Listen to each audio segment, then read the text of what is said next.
Hello, I'm Cassie. Welcome back to my allotment journey.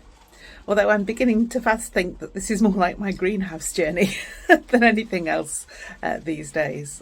I did get a video last week up from my main allotments, and I had hoped today to take you to my riverside allotment where I haven't filmed anything for absolutely ages, but I don't know if you can hear or see the trees blowing in the background from my greenhouse, but it's just started pouring down with rain.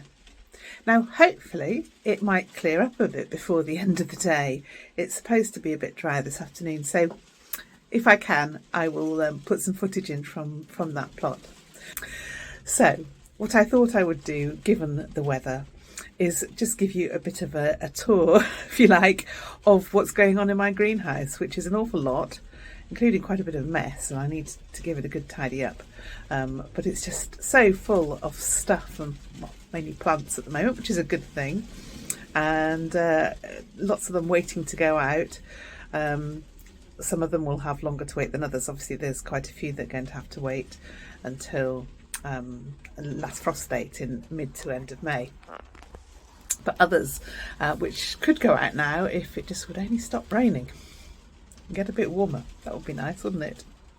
So let's see what I've got here in the greenhouse and how things are getting on. So firstly, my tomatoes. So a mixed bag of progress here. So you may have seen me sowing my tomatoes a couple of videos ago, and I sowed 34, I think, different varieties in 80 pots. So for some of them that I particularly wanted to grow more of, I had obviously more than one. Very restrained. I put one seed per pot, and I put them in here in the greenhouse on heated mats. And then about 3 days later I came out and it had dried out completely, and I thought, oh no, they're all going to be dead. So I put in another seed into each pot, and that took quite a long time, as you can imagine, because they were obviously the same seed that I put in last time, and I think for all but one of the tomatoes I had some spare seeds. So yeah, put two in, and as you can see then up came the first one and up came the second one in several of the tomatoes. But that is okay, because I actually had quite poor germination. For some of them I have no tomatoes at all. I have been doing a little bit of sorting out, and you'll recall maybe that I ran out of plastic pots, and I sowed some of them, if I can get this out. This isn't too bad. You can see the roots coming out there already though. I sowed some of them in these little cardboard pots. And I said at the time I'm not really a great fan of them. And the reason I'm not a great fan of them, I am a great fan of them in the sense that they are lovely and biodegradable, and you can plant them straight into the next stage and they will just disappear and become part of the compost, and that's great. However, I need to keep things in this greenhouse sometimes for quite a while.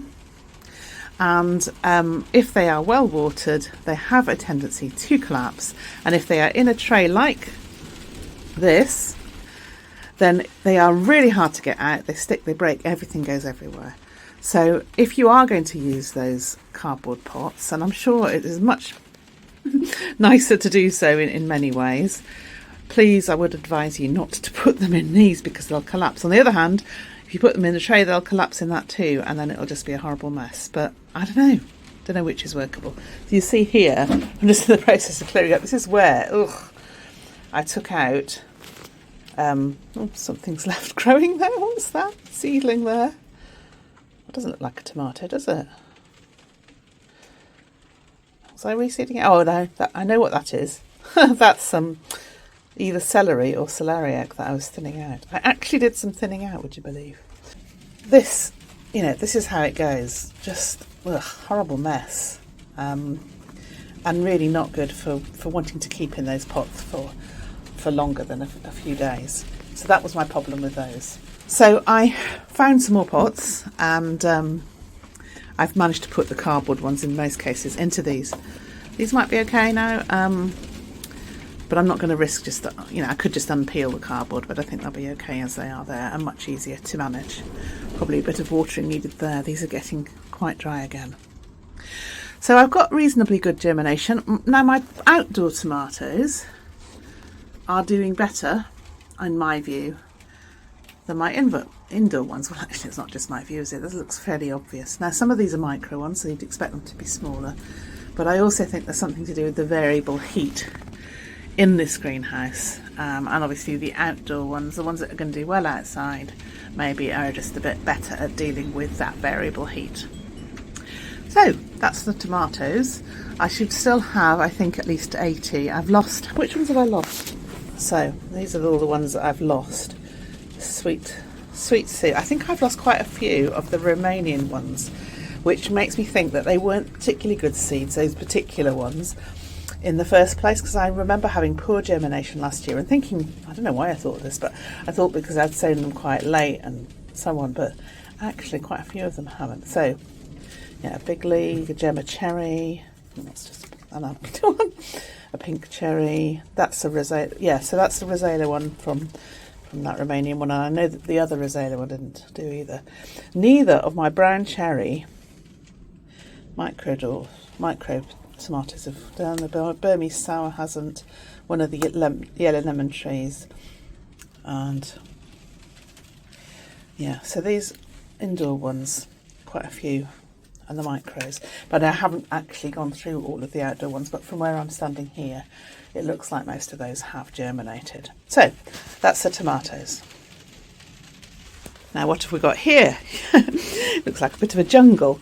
That is one of the smallest of my birdhouse gourds, and I don't know what's going on with the leaves there. Not looking terribly healthy.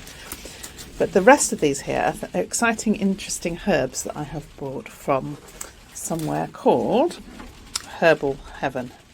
And I've decided that my big oval metal bed at the Riverside allotment, I'm going to use and fill with interesting herbs. So these are them here. So what have I got? Oh, that is prickly. So that's soapwort, that's milk thistle, self-heal, ditanda. And these are perennial and edible, these ones. This one says edible leaves and flowers, but not very tasty, used medicinally. So that's a medicinal one. We've got here pulsatilla. This actually doesn't say whether it's edible or not. I don't know. I don't know why I bought these. I think I just kind of fancied them. Valerian. This is pretty, isn't it? Wintergreen with its berries. And then I've got some thyme, orange thyme. Sorry, it's me nearly falling over. Bergamot. Leaves and flowers are edible. Oh, it smells lovely, that bergamot. You see that soaps, don't you, in hotels and things? Motherwort. That's a perennial. So some of these I'm getting for the flowers, well, mostly for the look and the smells and so forth. Pulsatilla. This is not edible, but it's a medicinal one. It's flowers. It's been flowering in here and it's lovely. So I just thought it would be a really interesting selection of different foliage and flowers in that bed, because it's quite hard in that particular allotment to grow a lot of edibles, because the rats, basically, and the rabbits. So we'll just see how we get on with these. The rabbits might eat this one for that matter, but I'm hoping not. And then tucked under here, I've got some more herbs at the back there, some thyme, some chocolate mint, that sounds good, and a wild strawberry. So I'm going to put those all in, see how we get on. Now there you can see some much healthier looking birdhouse gourds, and these are from seeds that Stella sent me. So thank you very much, Stella. Did I say Stella? That Stella sent me. And there I've got some lovely flower seeds that are doing variously well. Those are doing particularly well. What are those? Ah, no, that's the honeywort, Syrinth. That does grow very well here. And so I'm looking forward to that. That's a lovely blue one. Most of those are doing well, although those look like they've been squashed, frankly. And now here I've got some radishes and beetroot that do need to go out. They need to go out to the plot. These are some of the salads that I sowed a while ago, including an nasturtium. I think I filmed sowing this lot. Very, very poor germination across, but a few plants to put out there. Here I've got some very weedy looking leeks. They need potting on probably. Here I've got some very unsuccessful in many ways flat tray of flower seeds. So the only things that have come up and seem to be doing well, which I'm pleased that they're doing well, are the two lots of cosmos, the apricot and the psyche mixed. But my straw flowers, not a single one. And the larkspur, not a single one. So don't know what's going on there, although that larkspur at the end obviously looks very dry. So that might be part of that, but the rest of it has been watered. Lots of different peas that I sowed here, all different heights coming up, and I'll be putting those out in the allotment when I can. My sweet peas continue to grow, and then I think these are shallots, which are looking like they are running. Oh no, that's some home saved onion seed, and this is, I thought it had lost its label, but oh no, these are the Zebrune shallots, and both of those, as I say, look like they're running out of nutrients, so I need to get them out soon. What else have we got? Some more squashed onions here. So these are spring onions. They need to go out, I think. These are some brassicas that could certainly go out. They're looking quite healthy there. Those are the ones that I sowed, the early cauliflowers and Calabrese broccoli. I've got some more brassicas here, some Brussels sprouts, and what else? Kohlrabi and Brussels sprouts. And under there I've got some more flowers of various kinds, some herbs, more herbs that I have sown that haven't yet come up. They haven't been sown very long. In one of my videos I did some sowing in seed snails, and the first lot of sowing in seed snails that I did this season looks pretty successful. I mean, there's some cosmos coming up there, loads and loads of snapdragons, some dahlias. These are my home saved ones, and what have we got here? The Ratabida, red midget. So that lot of seed sales were very successful. And then I've been feeling a little bit embarrassed because I did this whole video with you about seed sales, and I sowed 6 different flowers seeds in seed snails, and I've waited and I waited and I waited and nothing came up. And this is when? The 12th of February. And I did it exactly the same way as I'd done all of these that have come up very beautifully, but then nothing came up, and now look at them. Some things have started to come up, and yeah, I mean, it's not amazing germination, but there's certainly quite a bit of germination, and they look fine. I think they'll be okay. They're just taken for absolutely ever, and I really don't know why. Whether the seeds ended up deeper than they should have done, so they've taken all this time to come out, or I do not know. Because I actually sowed some loofahs. Now I've repotted them on, so I can't show you them in the seed snails. But I put some of those, and they took forever to come up as well. I seem to think that last year when I first tried using seed snails, I think that's what happened then. They took forever, kind of gave up on them, stopped sowing things in seed snails because I got, don't think that's going to work. And then suddenly put on loads of growth weeks later. So it's really weird and I don't know why. So I am neither saying that they are good nor bad because I've got the mixture of both really, and even the bad ones may turn out to be better later on, if that makes sense. Here we've got some celeriac and celery. Now I sowed two different types of celery. One was a red celery and one was a golden one, and the golden one is what I grew last year. I didn't have a great success in turn. I had great success that it actually stayed alive. It's still alive, but I never really got the long stems on it. But I don't know whether, I think that must have been particular to that year being so hot and dry. But these are coming up nicely. So there's the celeriac there and the celery there. And then because I was wanting to grow along with the So Chatty Sow Along, now I think the official one for that is the Giant Prague, but I also wanted to try some of the Asterix celeriac. I've got some little Asterix celeriac seedlings there because Claire had, from So Chatty and the Farmyard Garden, had great success. And some of them, as you see there, came up and really gave up the ghost. But others seem to be doing okay. So hopefully I'll have a choice of celeriac types, which is probably more excessive than I need. I've just gone and squashed. That's clever, isn't it? I've just gone and squashed those, whatever they are. What are they? Some sort of allium. They are matador shallots. Again, things that need to be going out really. Some of them are just going to have to mix away, frankly. Right, now what I also did when I picked out the best ones to put in this slightly bigger tray for them to grow on a bit more, I always have leftovers. And I know that I'm just supposed to throw away the leftovers, but I can't bring myself to do so. I always like to have keep the spares and just give them that little chance, and this is what I do. I just pop them all into a little pot, leftovers, and they carry on growing. And I've done the same here with some dahlias, and they just carry on growing.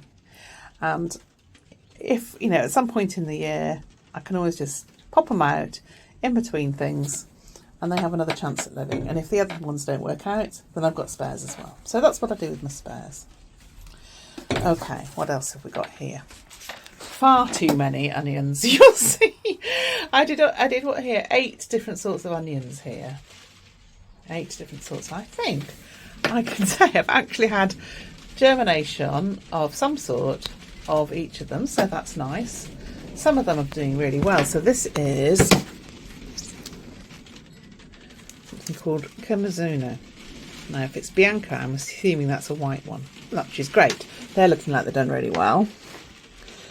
Then I've got Italian flat onions, so they're like a flat sort. Long red, I've only got one come up. Isabel Rose, that's a pinky one, that's doing very well. And the others, I've just got a few each. So, yeah. Right, those there are my peas that I'm growing for shoots. Now, I actually don't see the point of planting them out because they're growing quite nicely in the tray there, and I keep picking off the pea shoots and they keep carrying growing. So I don't need to make any other effort with those. Those are all peas growing from shoots that I saved from the seeds from last year. Yeah, that is the only trouble probably. If I carry on growing them like this, they won't reach the point where they make so many seeds. But there's no harm in buying a packet of seeds next year. So, right. We've got a couple of extra birdhouse good seedlings there. And then those are some of my dahlias grown from seed.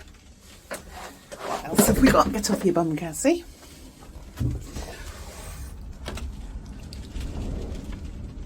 Cape gooseberries.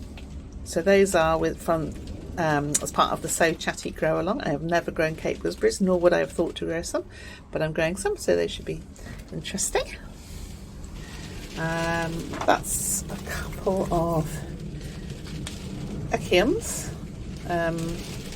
I think they're the ones that I didn't have enough really to make it worth growing in the seed sale. And they're kind of gone on nicely. Then up here, what have we got? Things that need sorting out, I think. Some melons.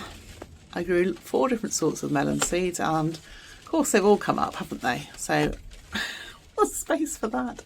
I've got some, oh, lid's falling off, ginger in there. Since the 27th of February, doing absolutely nothing. Watermelons sown and nothing happening. Oh!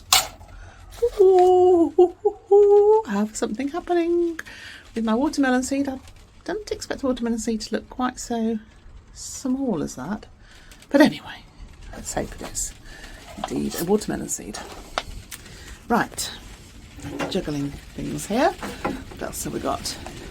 Lots of melons. Some of them developing their true leaves and probably need to be in a pot of their own. Right, late in the day I found some chilli seeds that Jenny had given me, and I know that she says they're a great sort of brown. So I have sown those. Now that's looking a little bit dry and in need of water, but I've got 3 come up. I don't know whether they'll be okay this year. I saved some to sow next year as well. And then these are extra chilies as well. I sowed peppers, some sweet peppers and chilies that had gotten eaten by the slugs. The first sowing round. Again, they may be too late, but who knows. Right, now here we have a little experiment. Let's have a look at it together. 1, 2. Now this is going to be interesting because these are my second sowing of loofahs. Aha. So they've come up, but look, what I did, I put 5 seeds in each, and they've been growing in identical conditions on a heat mat with a little mini propagator on top.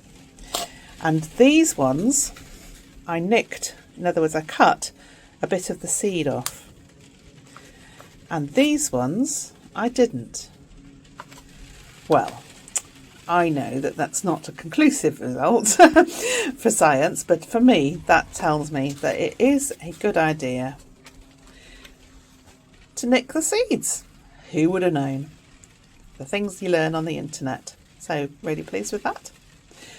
Lots of loofah plants, probably far more than I need, as the other ones, as I mentioned, also decided to grow after I'd sown the second lot, which is typical. Let's pop those back on the tray. Actually, probably don't need the lid on now, do I? Once they've germinated, I think you're supposed to take the lid off, I think. Oh. Right, aubergines, peppers. Oh, these are the first loofahs that came up, actually. Then the second ones are looking bigger than the first, but yeah, those are the first loofahs. And I think, oh no, hang on, we've got more things. Here we've got some load of zinnias that are coming up. At the back we've got some home-saved sweet peas, like a native sowing. Really pleased here, the blue tag, home-saved hollyhock seeds. And I found this seed head lying on the ground next to the hollyhock at the allotment the other day. And they sowed those on the 10th of March, and look, they have come up. I think they've all come up, maybe 5 out of 6. No! I think I sowed 6, and there are 6, so that is brilliant. Maybe it was 7, because there's a gap there, isn't there? But they've come up. Now that next to it was a bit of a disaster. That is actually a sweet pea at the end there. It is not a delphinium. Oh, I can see I've got one little tiny germination there. That may actually be a delphinium. And then at the back there I've got way too many cucumbers of all different sorts that have all come up. Where the heck am I going to put those? I do not know. So I think that's finally it. That's all that there is in this greenhouse. When I get a moment, I'll take you down to the other. It's actually horrible out there. And see how the dahlias are getting on.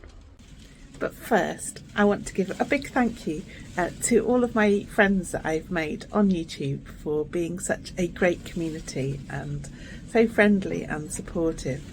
This week I particularly like to mention Tom and his family from the Allotment Family Diaries, which is a great channel. They work so hard. They've got quite a lot of allotment sites in South Devon, and it just looks a brilliant place, and one that they've really worked hard to create an amazing layout for their allotments, and there's a lot of hard labour goes into getting them just right, to clearing off what used to be and what they've inherited, and making some beautiful plots there. So do take a look at their channel. I was so grateful to them the other day for mentioning my channel, and I have acquired, courtesy of them, I believe, another 100 subscribers. So a very warm welcome to you if you've come across on Tom's recommendation, and I hope you enjoy my channel.